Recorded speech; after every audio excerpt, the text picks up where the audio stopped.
सरकार ने आरोपी बैंक अधिकारियों के खिलाफ भी एक्शन लेना शुरू कर दिया है। सरकार ने पीएनबी से कहा कि वो 2 एग्जीक्यूटिव डायरेक्टर से पूरा अधिकार ले ले, जबकि इलाहाबाद बैंक से कहा कि वो अपने सीईओ और एमडी के अधिकार छीन ले।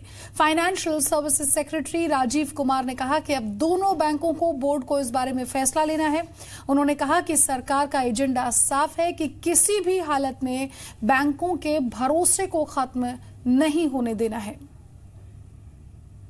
आज पहले मैंने चिट्ठी लिखी है बोर्ड के जो डायरेक्टर्स हैं हमारे दोनों बैंक्स में कि आप आज ही जाके, हमने ये कहा है कि आप जो भी कार्य इन अधिकारियों को दिए गए हैं वो उनसे इमीडिएटली हटा दिए जाएं। हमारा प्रस्ताव बोर्ड के लिए ये है। अब बोर्ड डिसाइड करके हमें खबर कर देगा कि क्या वो करना चाहते हैं। गवर्नमेंट का भावना, रिजॉल्व और उसका निश्चय बिल्कुल स्पष्ट है कि जहां भी कहीं क्लीन प्रोसेस से थोड़ा सा भी डेविएशन होगा, जहां भी लापरवाही होगी या जहां भी क्लीनलीनेस नहीं होगी, डिसऑनेस्टी होगी या इंटीग्रिटी का जरा सा भी इशू आएगा, government will take strong action. ये सरकार का हॉलमार्क रहा है कि किसी भी गवर्नमेंट बिजनेस में किसी भी तरीके की इंटीग्रिटी इश्यूज नहीं आने चाहिए। इसी क्रम में जो आज एक्शन लिया गया है वो सरकार अपने लेवल से immediately as soon as the report came उसने प्रारंभ कर दिया।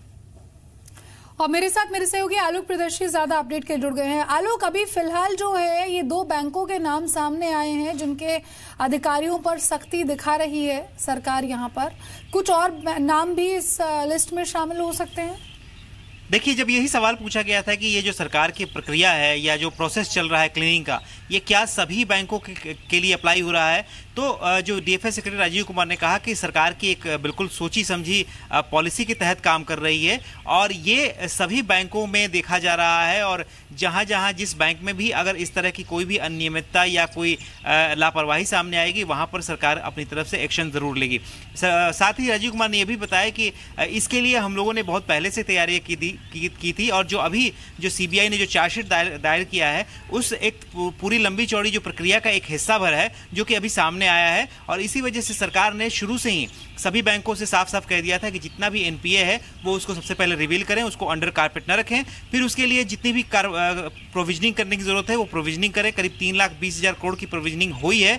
और उसके बाद सरकार ने यह भी कहा कि जो भी प्रोविजनिंग अगर आप कर रहे हैं उसके लिए सरकार आपको रिकैप भी देगी। सरकार ने रिकैप भी दिया। फिर उसके बाद आईबीसी का अमेंडमेंट सरकार लाई। यानी कि कुल मिलाकर जो सीरीज ऑफ एक्शन सरकार का जो एनपीए के खिलाफ चल रहा था वो उसी का हिस्सा ये है जो आज सामने आया है। सीबीआई ने जो उषा आनंद सुब्रमण्यम जो कि पंजाब नेशनल बैंक की पूर्व सीईओ हैं उनके खिलाफ जो चार्जशीट दाखिल किया है और साथ ही साथ पंजाब नेशनल बैंक के 2 और सीनियर जो ईडी हैं उनके खिलाफ भी दर्ज किया है। तो ये सब पूरा एक क्लीनिंग का प्रोसेस चल रहा है और सरकार का ये कहना है कि अब जो क्लीनिंग के बाद जो वोश जो होगा, जो ये कह सकते हैं कि बैंकों के अंदर जो एक सेंध और एक तरह से जो दुर्गंध फैल गई थी वो अब धीरे धीरे खत्म हो रही है। और हम कोशिश आगे कर रहे हैं कि लोगों को क्लीन लैंडिंग या कह सकते हैं कि जो साफ तौर तरीके से बैंक लोगों को लोन दे, लोन की जो लेंडिंग हो वो साफ तरीके से हो, इसलिए बैंकों पर कोई खास दबाव नहीं है। और हमने पहले ही साफ साफ कह दिया था कि बैंकों के जो कमर्शियल डिसीजन होते हैं उसमें सरकार की कहीं भी कोई भागीदारी नहीं होती है, कोई दबाव नहीं होता है।